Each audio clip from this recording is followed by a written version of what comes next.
నమస్తే అండి. జనార్దన్ ఇన్సైట్‌కు స్వాగతం. 1967 తమిళనాడు రాజకీయాల్లో ఒక మైలురాయి. అన్నాదురై నాయకత్వంలో ద్రవిడ మున్నేట్ర కజగం కాంగ్రెస్‌ను ఓడించి అధికారంలోకి వచ్చింది. అప్పటి నుండి నిన్నటి 2026 మే 4 వరకు అంటే దాదాపు 60 ఏళ్ల పాటు తమిళనాడును పాలించింది ద్రవిడ పార్టీలే. ఒకసారి డీఎంకే, మరోసారి అన్నా డీఎంకే. కానీ 2026 అసెంబ్లీ ఎన్నికలు ఒక పొలిటికల్ సునామీని సృష్టించాయి. దళపతి విజయ్, తమిళగా వెట్టి కజగం టీవీకే కేవలం ఒక ఎన్నికతో ఈ 60 ఏళ్ల చరిత్రను తిరగరాసింది. కానీ ఇక్కడ అసలు కథ రిజల్ట్స్లో మొదలవ్వలేదు. రిజల్ట్స్ తర్వాతే మొదలైంది.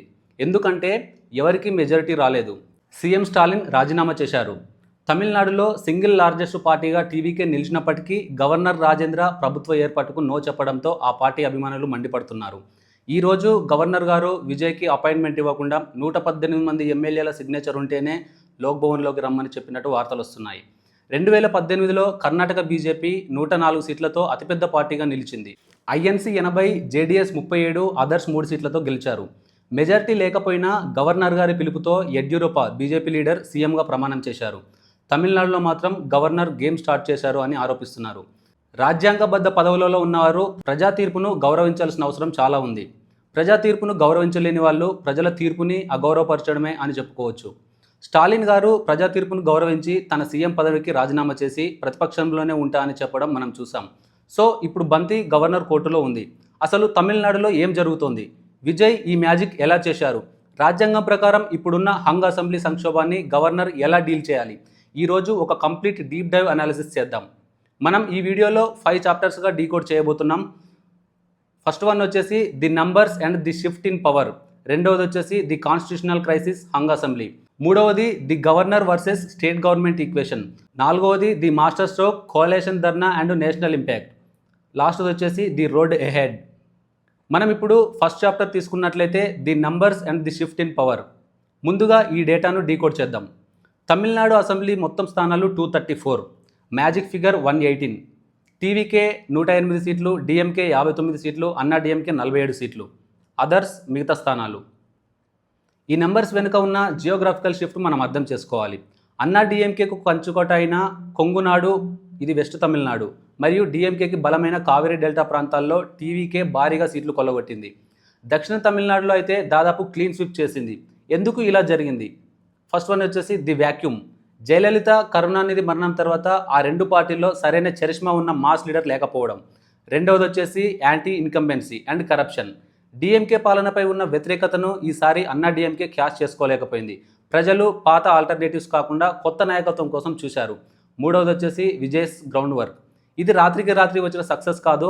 విజయ్ మక్కల్ ఇయక్కం విఎంఐ ద్వారా 10 ఏళ్లుగా గ్రామ స్థాయిలో బలమైన క్యాడర్ను, బూత్ లెవెల్ కమిటీలను ఆయన బిల్డ్ చేశారు. ఉచిత విద్య, ఆహారం ద్వారా యూత్లో ఒక పాజిటివ్ ఇమేజ్ క్రియేట్ చేశారు.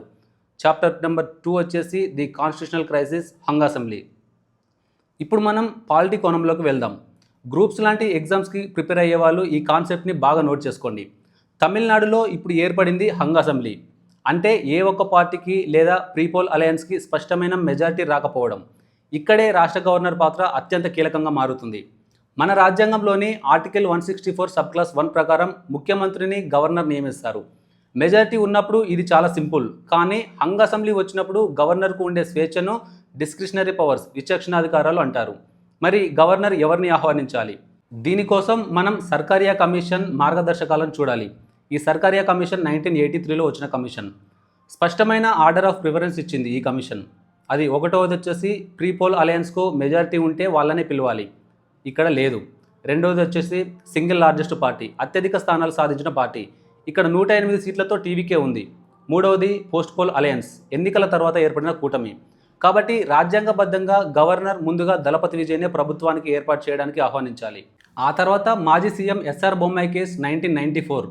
ఈ సుప్రీంకోర్టు జడ్జిమెంట్ ప్రకారం ముఖ్యమంత్రి తన మెజారిటీని రాజ్భవన్లో కాదు, అసెంబ్లీలో నిరూపించుకోవాలి. ఈ ఫ్లోర్ టెస్ట్ అనేది అసెంబ్లీలో నిరూపించుకోవాలి. చాప్టర్ నెంబర్ 3 వచ్చేసి the governor versus state government equation. ఇక్కడ మనం ఇంకో డైమెన్షన్ ఆలోచించాలి. తమిళనాడులో గవర్నర్కి, రాష్ట్ర ప్రభుత్వానికి ఎప్పుడూ ఒక కోల్డ్ వార్ నడుస్తూనే ఉంటుంది.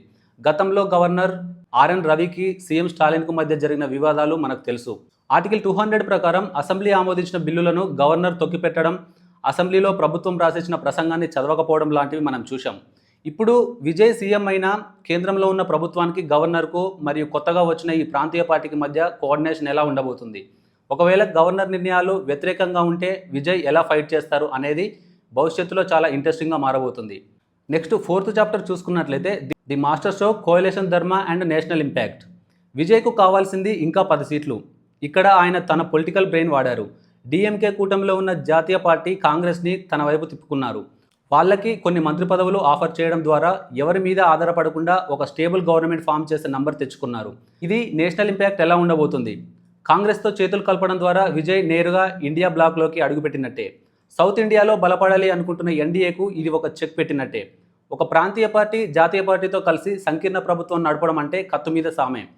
కాంగ్రెస్ డిమాండ్లను బ్యాలెన్స్ చేస్తూ తన పార్టీ ఐడియాలజీని విజయ్ ఎలా ముందుకు తీసుకెళ్తారో చూడాలి. నెక్స్ట్ ఫైనల్గా చూసుకున్నట్లయితే మనం the road ahead. Friends, cinema స్టార్గా స్క్రీన్పై మ్యాజిక్ చేయడం వేరు, రియల్ లైఫ్ పాలిటిక్స్లో బ్యూరోక్రసీని, ఒక రాష్ట్ర ఎకానమీని రన్ చేయడం వేరు. తమిళనాడుపై ఇప్పటికే భారీగా అప్పుల భారం ఉంది.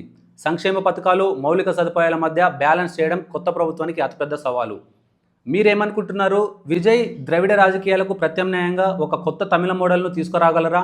ఈ గవర్నర్ మరియు రాష్ట్ర ప్రభుత్వాల మధ్య ఆర్టికల్ 164, ఆర్టికల్ 200కు సంబంధించిన ఇష్యూస్ పైన మీ అభిప్రాయాన్ని కామెంట్స్లో పంచుకోండి. కాంపిటేటివ్ ఎగ్జామ్స్కు ప్రిపేర్ అవుతున్న వారికి ఈ పాలిటీ అనాలిసిస్ ఖచ్చితంగా హెల్ప్ అవుతుందని ఆశిస్తున్నాను. ఇలాంటి మరిన్ని డీప్ అండ్ క్వాలిటీ అనాలిసిస్ కోసం జనార్దన్ ఇన్సైట్ ఛానల్ని సబ్స్క్రైబ్ చేసుకోండి.